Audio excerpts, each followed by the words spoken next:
Bienvenidos una vez más a este espacio La Linterna. Hoy tenemos como invitado al doctor Pablo Carvajal.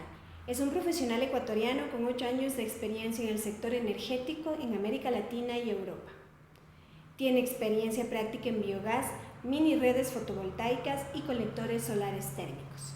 Ha sido asesor energético del gobierno ecuatoriano y también consultor de la Agencia de Cooperación Alemana GIZ y la Agencia Internacional de Energías Renovables IRENA. Además, ha dado conferencias sobre sistemas de energía, energías renovables y financiación climática. Es ingeniero mecánico de la Escuela Politécnica Nacional, tiene una maestría en energía renovable de la Universidad de Oldenburg en Alemania y es un Bachelor in Science en Ingeniería Mecánica. Hizo un doctorado en Economía de la Energía en la Universidad Colegio de Londres. Actualmente es investigador en escenarios energéticos de largo plazo en el Centro de Innovación y Tecnología de la Agencia Internacional de Energía Renovable IRENA. Bienvenido, Pablo. Cuéntanos sobre tu trayectoria y tu experiencia en este sector. Muchas gracias, Diana. La trayectoria viene de hace algunos años. Soy ingeniero mecánico de formación y desde que estudié en la universidad me di cuenta de la importancia de la energía para el desarrollo. Me di cuenta que el modo en el que estábamos utilizando la energía era insostenible y eso me llevó a estudiar una maestría en energía renovable en Alemania. En ese momento Alemania era el país líder en el despliegue de energía renovable. Luego de eso volví al país y entré al sector público y estuve trabajando como asesor en el Ministerio de Electricidad, en el Ministerio de Sectores Estratégicos, y mi enfoque era la planificación energética, los balances energéticos y cómo la energía se mueve y se desarrolla en el país. Eso me llevó a entender la importancia de la energía y la economía y que las decisiones energéticas son decisiones económicas y financieras y políticas. Con esto obtuve una beca del CENESID y pude desarrollar mi doctorado en Economía de la Energía en Londres. Y ahora estoy de regreso y feliz de contribuir con el país nuevamente. Bueno, vamos a comenzar con las preguntas. Y la primera es, cuéntanos, Pablo, la organización de la que eres parte, IRENA, ha trabajado en una campaña de escenarios de largo plazo para la transición energética. Es importante que nos comentes de qué se trata esta campaña y cuáles han sido los principales resultados o dificultades. La campaña de escenarios energéticos de IRENA es una campaña que busca promover el uso diversificado de escenarios energéticos de largo plazo. La campaña busca compartir experiencias entre tomadores de decisiones que usan y desarrollan modelos energéticos. Los principales resultados son que los escenarios energéticos son clave para la toma de decisiones, para direccionar inversiones y para evitar inversiones que son falsas y son equivocadas en el largo plazo. Los resultados también indican que es importante comunicar escenarios, que es importante transparentar el proceso de construcción de escenarios, de la información requerida y tener un consenso público al momento de crear las narrativas para construir los escenarios de largo plazo. Excelente. Cuéntanos también, ¿para cuándo crees que el mundo logrará una total transición a energías limpias? Y si es que eso es posible en realidad. La transición energética es totalmente posible y el tiempo en el que podamos trascender a un sistema energético limpio ahora está marcado por las decisiones climáticas y de emisiones. Según el panel intergubernamental de cambio climático, tenemos hasta el año 2050 para llegar a descarbonizar el sistema energético global. Entonces muchos escenarios ponen esta fecha como el límite máximo para descarbonizar para poder mantenernos dentro del rango de temperatura a final de siglo de 1.5 grados centígrados. Si fallamos al 2050 descarbonizar, pues se viene la crisis climática y tenemos problemas serios para los ecosistemas. Un poco atando el tema de la transición a energías limpias y la posibilidad de que esto exista, con la relación del trabajo que se hace en IRENA, sabemos que tienen algunas campañas. ¿Cuáles serían los argumentos principales de estas campañas que contribuyen a esta transición? El primer argumento es que la energía renovable es actualmente una fuente barata de energía que es totalmente competitiva con las fuentes tradicionales. Sobre todo la solar fotovoltaica y eólica dominan el mercado. Actualmente las inversiones están direccionadas hacia ese tipo de energías. Ese es el primer argumento de IRENA para la transición energética, que la energía es barata, competitiva y ahora en muchos países ya compite sin ningún tipo de incentivos con otras fuentes. El segundo argumento es que la energía renovable es la mejor solución que tenemos actualmente comercialmente existente para la descarbonización. No hay otra solución tan fuerte, tan certera, tan efectiva como el despliegue masivo de energía renovable para reducir emisiones de carbono. Excelente. Y coméntanos también cuánto le costará al mundo esta transición de la que hablamos en cuestión de inversiones, que es un tema recurrente.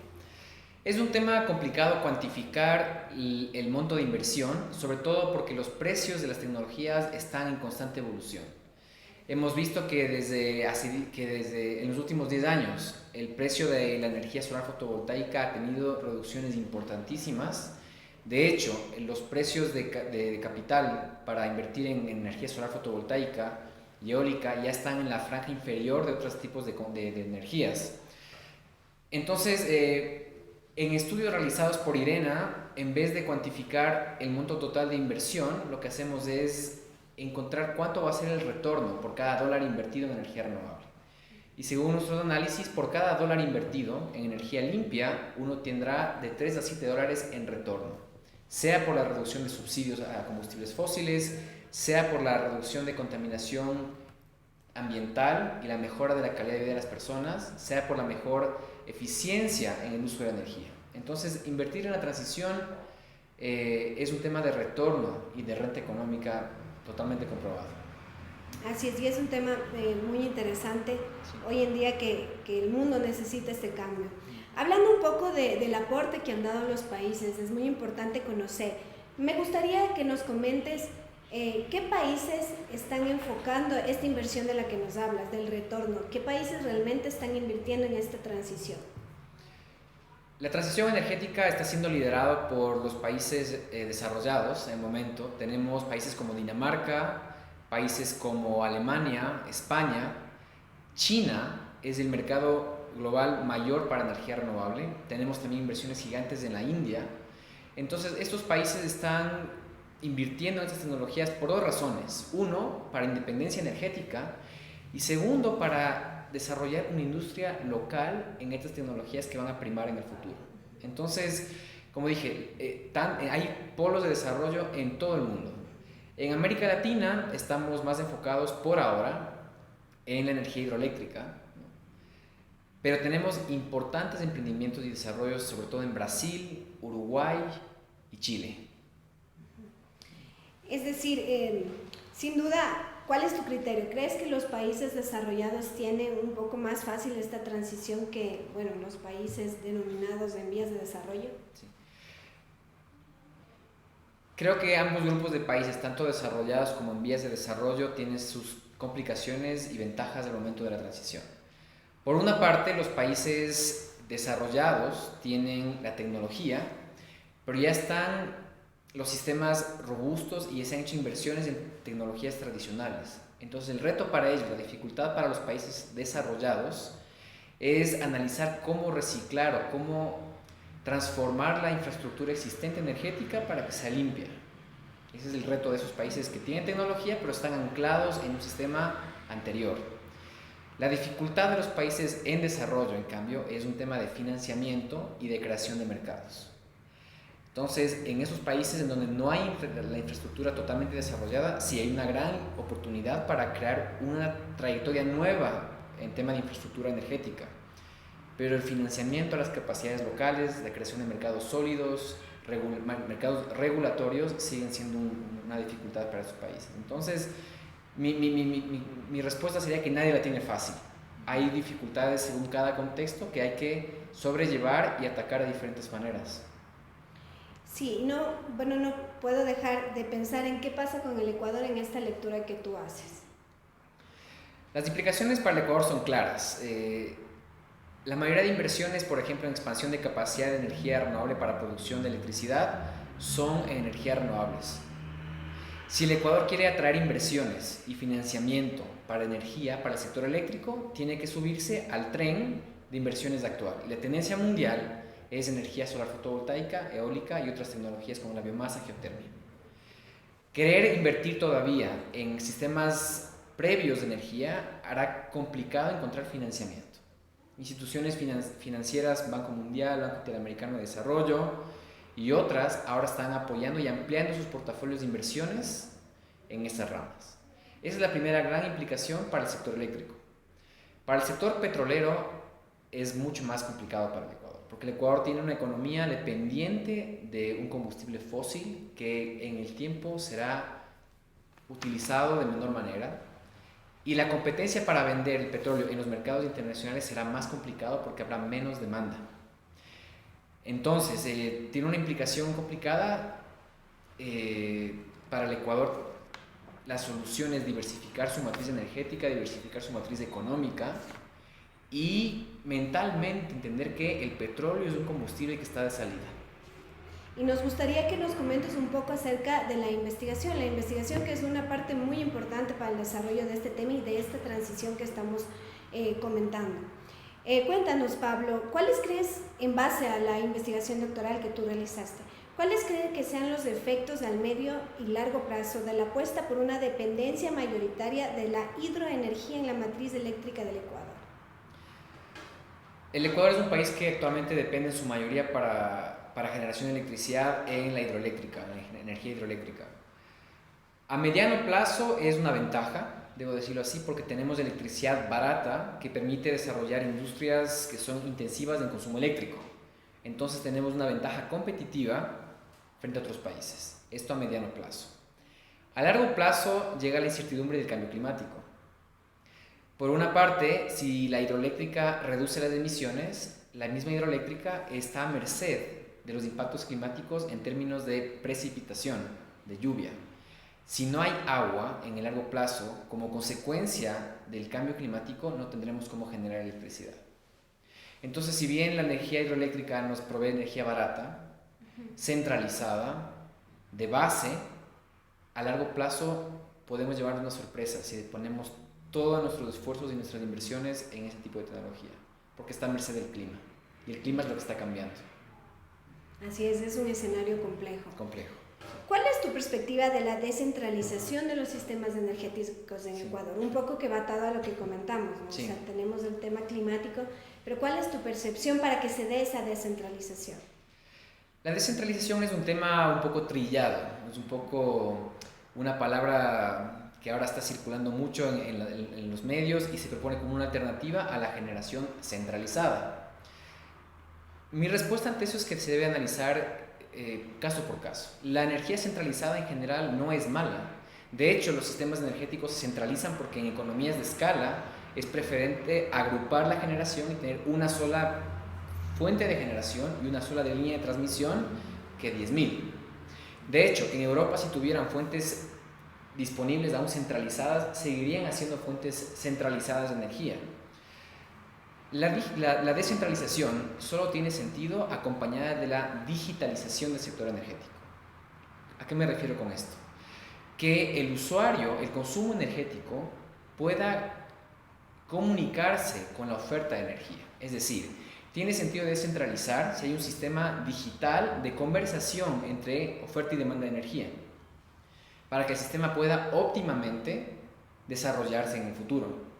Si desarrollamos solo descentralización sin la parte de digitalización, que es la doble vía de comunicación, lo que creamos es un problema de despacho para el sistema, la operación del sistema, porque nadie decide cuándo despachar la energía producida de forma descentralizada. Ahora, por el momento en Ecuador hay centrales pequeñas descentralizadas de generación fotovoltaica, pero a futuro, si descentralizamos, no tendremos una. En Alemania existen 20.000 plantas fotovoltaicas. ¿Cómo opera un sistema con 20.000 entradas de energía?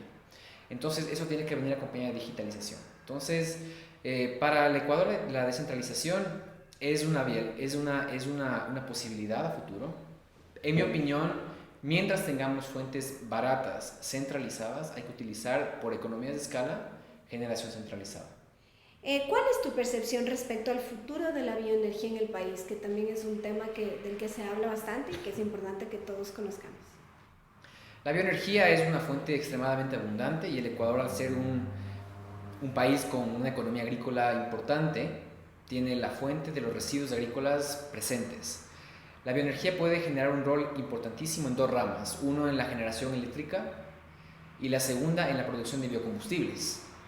Ahora, el tema de la bioenergía, las complicaciones que vienen con el uso de esta fuente energética son los temas del transporte.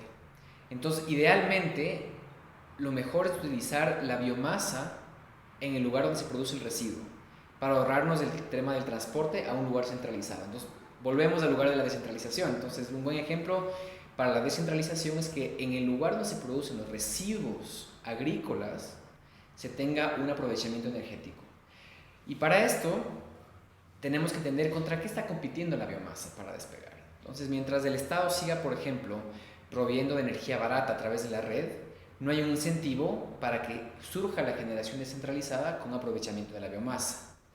Entonces, se presenta como una alternativa energética, pero en el mundo hay muchas complicaciones por la competencia que hay en uso energético y alimentario, por ejemplo. Sin embargo, es un tema viable.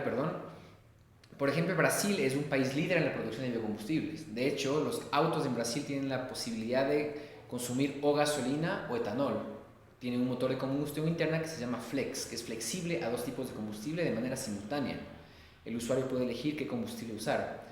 Y el país de Brasil, como país que produce grandes cantidades de etanol a partir de caña, solo utiliza el 0.5% de su territorio para suplir todo el parque automotor brasileño. Entonces, son cifras interesantes de analizar. Hay una competencia, pero no es tan impactante. Tal vez más impactante es el tema de la cuestión del uso del agua y de la inserción laboral para producir esos combustibles. El sector agrícola genera mucho trabajo. Entonces, es un tema que va acompañado también con tintes sociales para desarrollar ese tipo de tecnología. ¿Cuáles crees tú que son los marcos habilitantes indispensables para un despliegue masivo de este tipo de energías renovables en nuestro país? El tema de los marcos habilitantes, creo que aquí hace falta hacer una distinción entre lo que es el sector eléctrico y lo que es el sector de los combustibles líquidos. En el sector eléctrico ya tenemos una participación de 80% de energía limpia hidroeléctrica. Entonces el despliegue masivo solo sería para el restante 20%. De hecho, no está mal que se quiera llegar a ese último 20%, que es el más difícil de completar. El marco habilitante y la decisión política alrededor de esto sería tener un sistema eléctrico 100% renovable. Esa sería la línea política que hay que apuntar. Ecuador genera su electricidad 100% de energía renovable, claro, 80-85% con hidro, el 15% que nos falta para complementar con energía renovable variable, fotovoltaica o solar. Ese sería el despliegue. En tema de marco regulatorio, ese sería el marco político, tener esa meta en la cabeza, 100% de electricidad generada con energía renovable.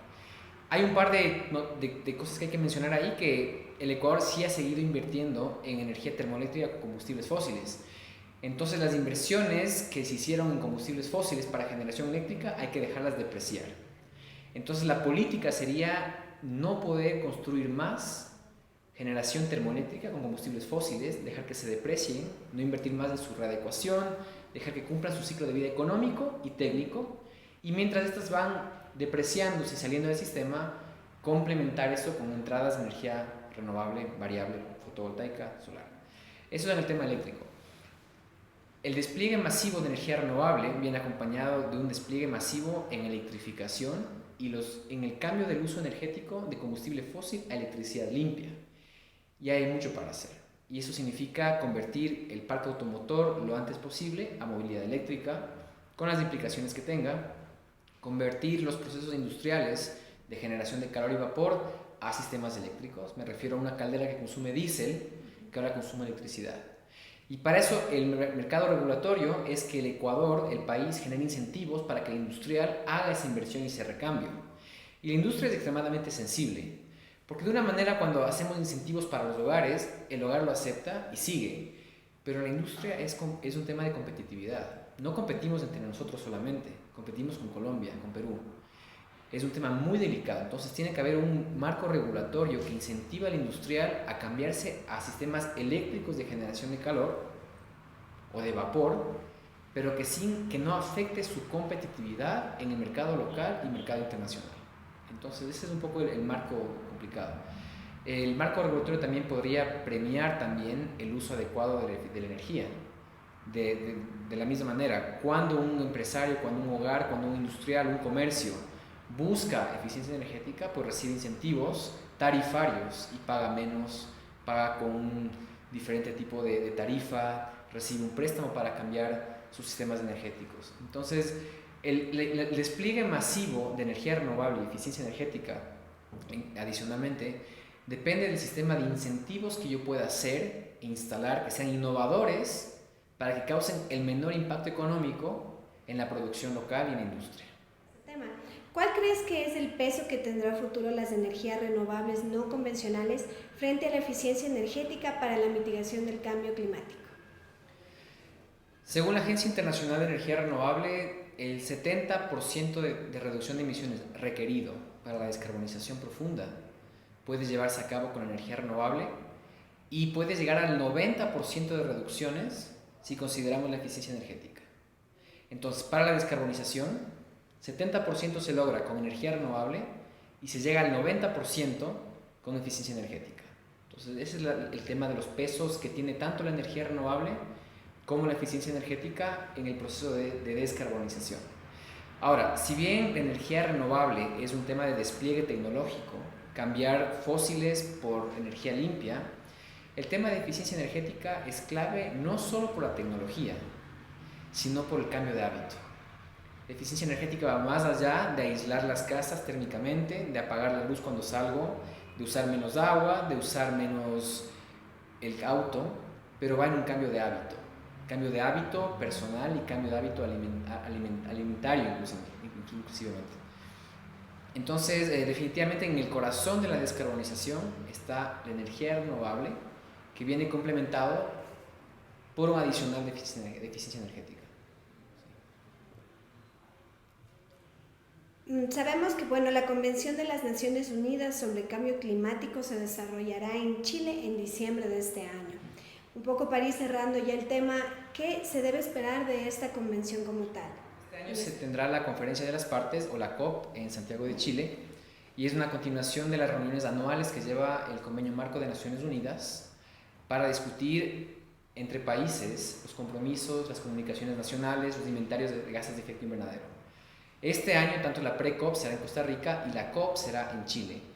Y la temática girará en torno al tema de la Amazonía y los servicios ambientales que proveen los grandes bosques del planeta y ayudar a combatir el cambio climático desde ese punto.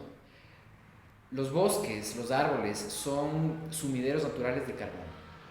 Entonces, cada árbol que crece, nos olvidamos, pero cada árbol que crece es carbono que ha sido transformado en un árbol. Entonces, mientras tengamos bosques, son sumideros naturales de gases de efecto invernadero.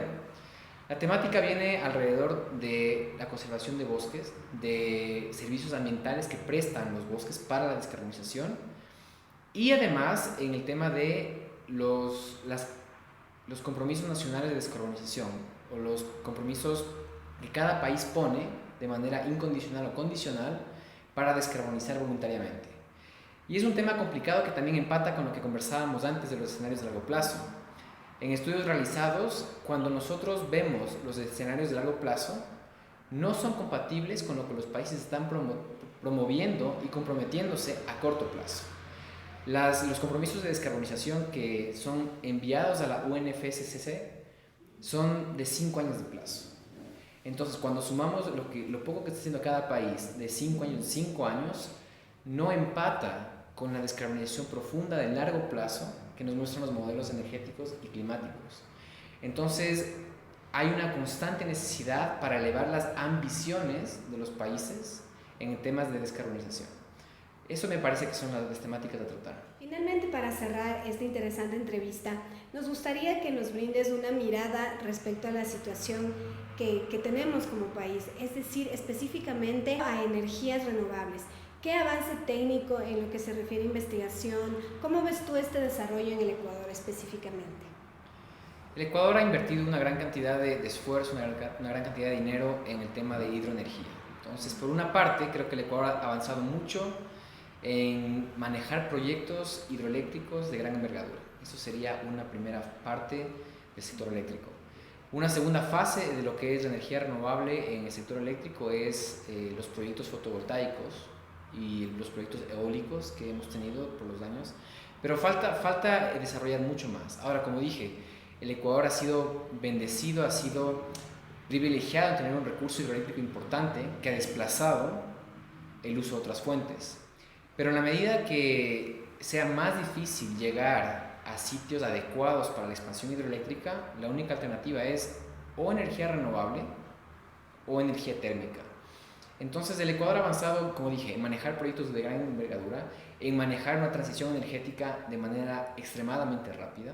El Ecuador pasó de generar la mitad de su generación con energía limpia a generar el 80% de su energía con energía limpia en 10 años. Y eso es un cambio que hay que resaltarlo.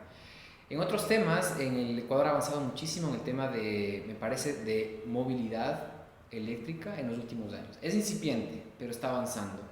He visto proyectos como el Metro de Quito, el Tranvía de Cuenca, que son ya pasos hacia una idea de que el transporte debe ser masivo y público y electrificado.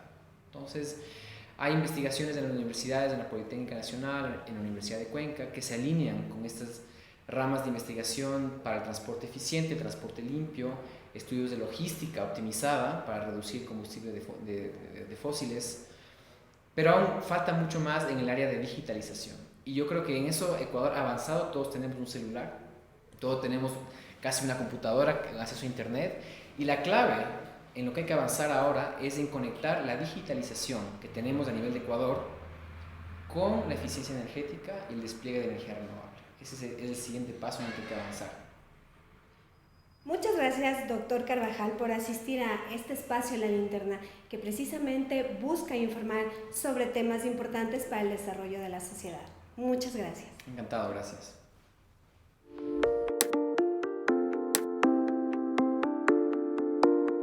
Toda una vida. El gobierno de todos.